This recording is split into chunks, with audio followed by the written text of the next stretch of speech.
ከልቦ በቀረበው ትርታ 97.6 ኤፍኤም የትርታ ቁርስ መሰናዶን ነው እየተከታተላችሁ የምትገኙት። አብራችሁን ስለሆናችሁ ያደመጣችሁን ስለሆነ እናመሰግናለን። አሁን ሰዓቱ ከሀገር ውስጥና ከውጭ የተሰሙ ዋና ዋና ቤት ዜናዎችን ወደ እናንተ የምናደርስበት ነው።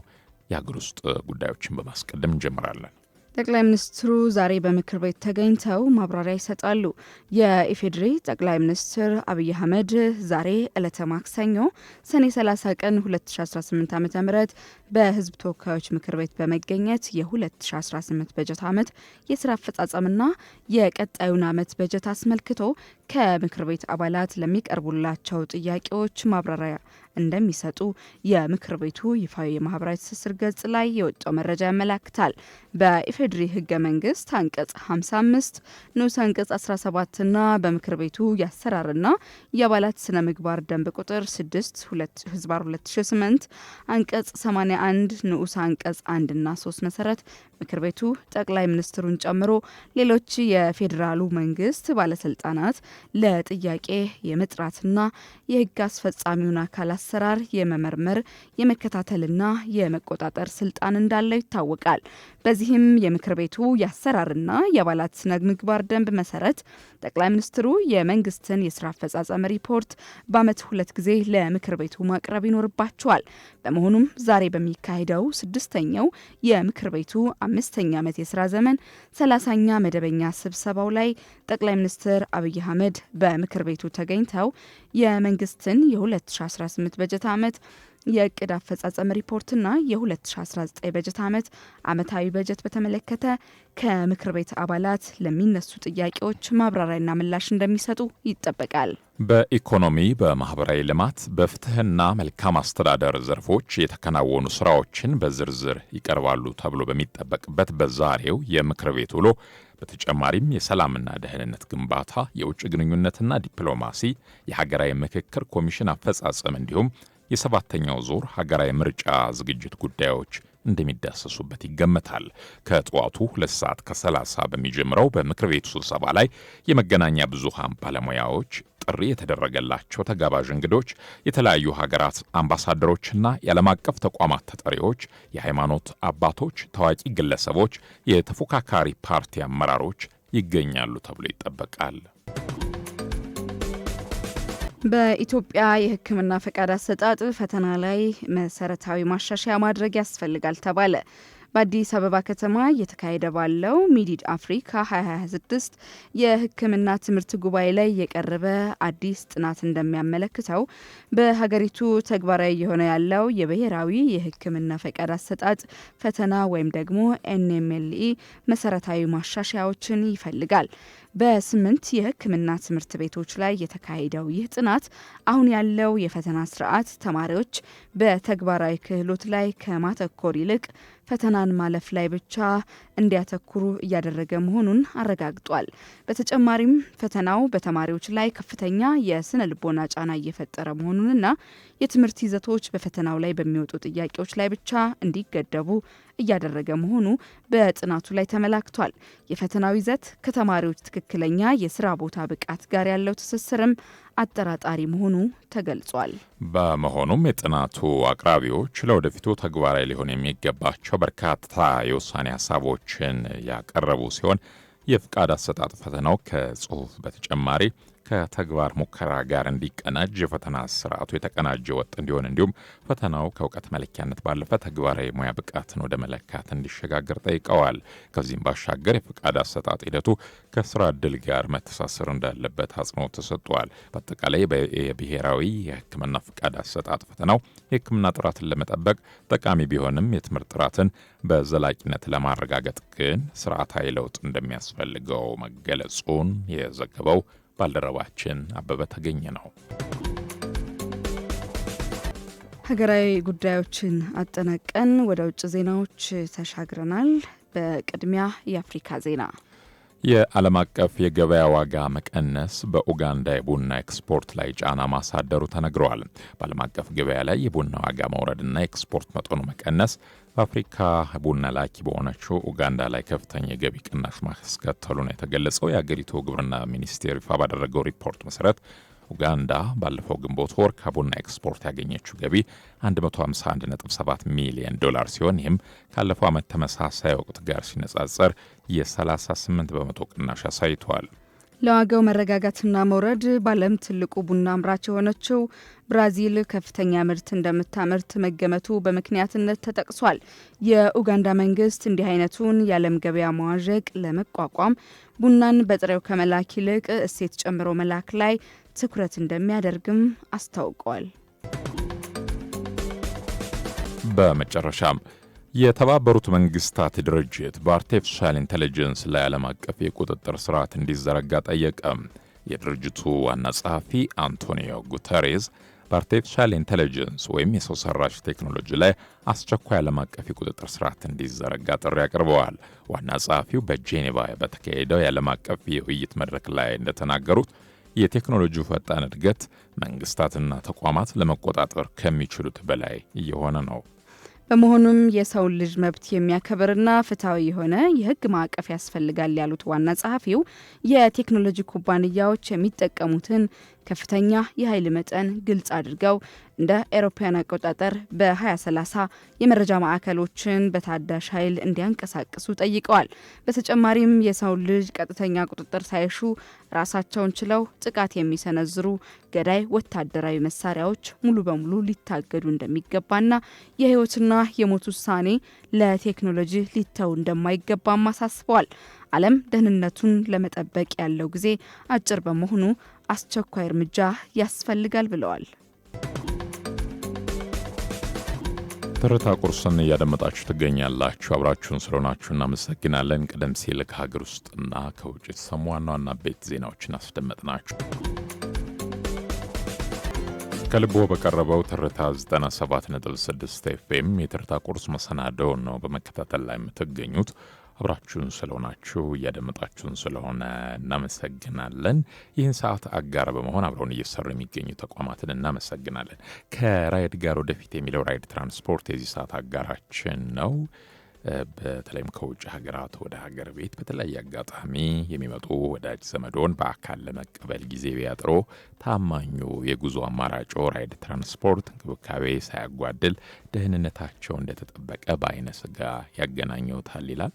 ከራይድ ጋር ወደፊት የሚለው ራይድ ትራንስፖርት የዚህ ሰዓት አጋራችን ነው። ሌላኛው አጋራችን እናት ባንክ ነው። እናት ባንክ ዘርፈ ብዙ አገልግሎቶችን እንደሚሰጥ ይታወቃል። ከነዛ መካከል ደግሞ የውጭ ምንዛሪ አገልግሎት አንዱ ነው። ከውጭ ሀገር ከወዳጅ ዘመዶ ቤተሰቦ የተላከሎትን የውጭ ሀገር ገንዘብ በእናት ባንክ በኩል ይመንዝሩ ይቀበሉ የሚላችሁ እናት ባንክ ነው። እኛ በቅንነትና በታማኝነት ልናገለግለው ዝግጁ ነን የሚላችሁ እናት ባንክ በመላው ኢትዮጵያ በሚገኙ ቅርንጫፎች ከቀረቡት የባንካችን ቅርንጫፍ በጎራ በማለት የውጭ ምንዛሪ አገልግሎታችንን መጠቀም ትችላላችሁ የሚላችሁ እናት ባንክ ነው። እናት ባንክ ይህንን ሰዓት በአጋርነት ከኛ ጋር አብሮን ስላለ እጅግ አድርገን እናመሰግናለን። ትርታ ቁርስን ነው ከልቦ በቀረበው ትርታ 97.6 ኤፍኤም በመከታተል ላይ የምትገኙት። አብራችሁን ስለሆናችሁ እያደመጣችሁን ስለሆነ እናመሰግናለን። አሁን ሰዓቱ ከሀገር ውስጥና ከውጭ የተሰሙ ዋና ዋና ቤት ዜናዎችን ወደ እናንተ የምናደርስበት ነው። የሀገር ውስጥ ጉዳዮችን በማስቀደም እንጀምራለን። ጠቅላይ ሚኒስትሩ ዛሬ በምክር ቤት ተገኝተው ማብራሪያ ይሰጣሉ። የኢፌዴሪ ጠቅላይ ሚኒስትር አብይ አህመድ ዛሬ ዕለተ ማክሰኞ ሰኔ 30 ቀን 2018 ዓ.ም በህዝብ ተወካዮች ምክር ቤት በመገኘት የ2018 በጀት ዓመት የስራ አፈጻጸምና የቀጣዩን ዓመት በጀት አስመልክቶ ከምክር ቤት አባላት ለሚቀርቡላቸው ጥያቄዎች ማብራሪያ እንደሚሰጡ የምክር ቤቱ ይፋዊ የማህበራዊ ትስስር ገጽ ላይ የወጣው መረጃ ያመላክታል። በኢፌዴሪ ህገ መንግስት አንቀጽ 55 ንዑስ አንቀጽ 17 ና በምክር ቤቱ የአሰራርና የአባላት የስነ ምግባር ደንብ ቁጥር 6/2008 አንቀጽ 81 ንዑስ አንቀጽ 1 እና 3 መሰረት ምክር ቤቱ ጠቅላይ ሚኒስትሩን ጨምሮ ሌሎች የፌዴራሉ መንግስት ባለስልጣናትን ለጥያቄ የመጥራትና የህግ አስፈጻሚውን አካል አሰራር የመመርመር የመከታተልና የመቆጣጠር ስልጣን እንዳለው ይታወቃል። በዚህም የምክር ቤቱ የአሰራርና የአባላት ስነ ምግባር ደንብ መሰረት ጠቅላይ ሚኒስትሩ የመንግስትን የስራ አፈጻጸም ሪፖርት በየዓመቱ 2 ጊዜ ለምክር ቤቱ ማቅረብ ይኖርባቸዋል። በመሆኑም ዛሬ በሚካሄደው 6ኛው የምክር ቤቱ 5ኛ ዓመት የስራ ዘመን 30ኛ መደበኛ ስብሰባው ጠቅላይ ሚኒስትር አብይ አህመድ በምክር ቤቱ ተገኝተው የመንግስትን የ2018 በጀት ዓመት የዕቅድ አፈጻጸም ሪፖርትና የ2019 በጀት ዓመት ዓመታዊ በጀት በተመለከተ ከምክር ቤት አባላት ለሚነሱ ጥያቄዎች ማብራሪያና ምላሽ እንደሚሰጡ ይጠበቃል። በኢኮኖሚ፣ በማህበራዊ ልማት፣ በፍትህና መልካም አስተዳደር ዘርፎች የተከናወኑ ስራዎችን በዝርዝር ይቀርባሉ ተብሎ በሚጠበቅበት በዛሬው የምክር ቤቱ ውሎ በተጨማሪም የሰላምና ደህንነት ግንባታ፣ የውጭ ግንኙነትና ዲፕሎማሲ፣ የሀገራዊ ምክክር ኮሚሽን አፈጻጸም እንዲሁም የ7ኛው ዙር ሀገራዊ ምርጫ ዝግጅት ጉዳዮች እንደሚዳሰሱበት ይገመታል። ከጠዋቱ 2 ሰዓት ከ30 በሚጀምረው በምክር ቤቱ ስብሰባ ላይ የመገናኛ ብዙሃን ባለሙያዎች፣ ጥሪ የተደረገላቸው ተጋባዥ እንግዶች፣ የተለያዩ ሀገራት አምባሳደሮችና የዓለም አቀፍ ተቋማት ተጠሪዎች፣ የሃይማኖት አባቶች፣ ታዋቂ ግለሰቦች፣ የተፎካካሪ ፓርቲ አመራሮች ይገኛሉ ተብሎ ይጠበቃል። ወደ ሌላኛው ዜናችን አልፈናል። በ2018 በጀት ዓመት በወጪ ንግድ ዘርፍ ከ10.7 ቢሊዮን ዶላር በላይ ገቢ መገኘቱን የጠቀሰው የንግድና ቀጠናዊ ትስስር ሚኒስቴር የተገኘው ውጤት ከዕቅድ 114 በመቶ ማሳካት የተቻለበት ነው ተብሏል።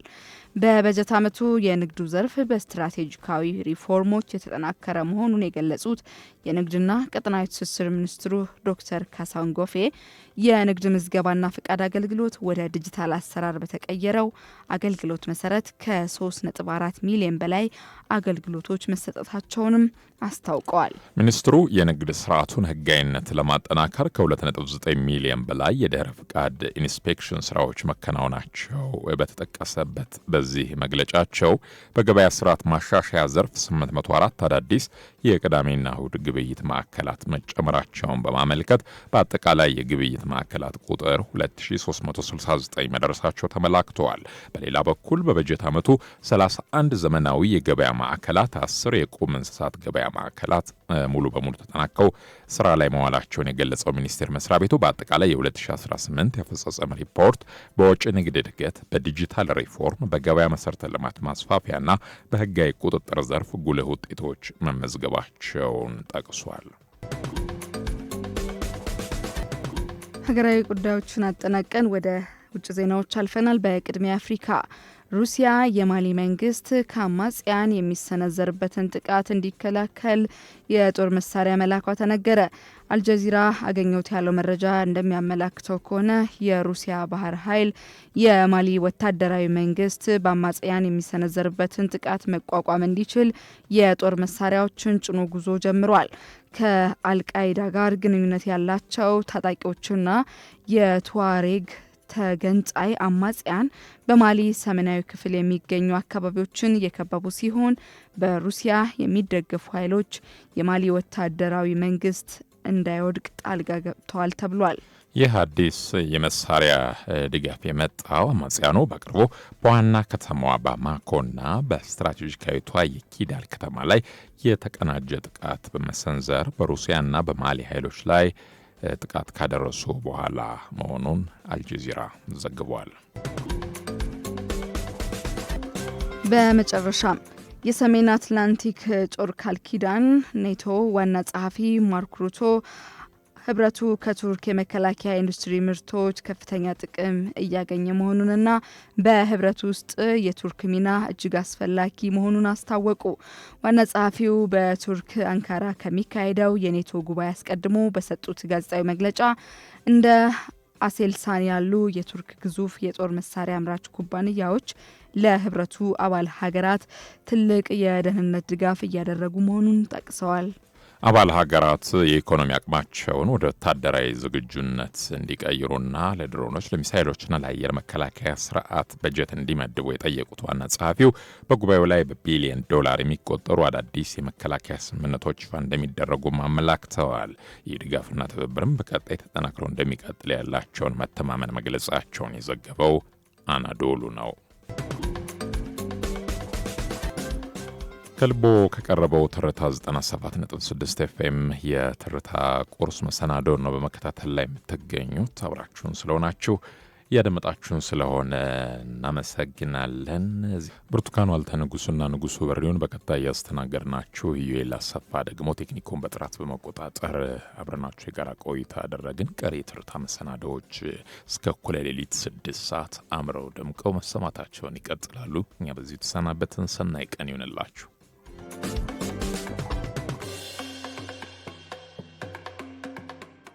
ትርታ 97.6 ኤፍኤም ከልቦ የቀረበ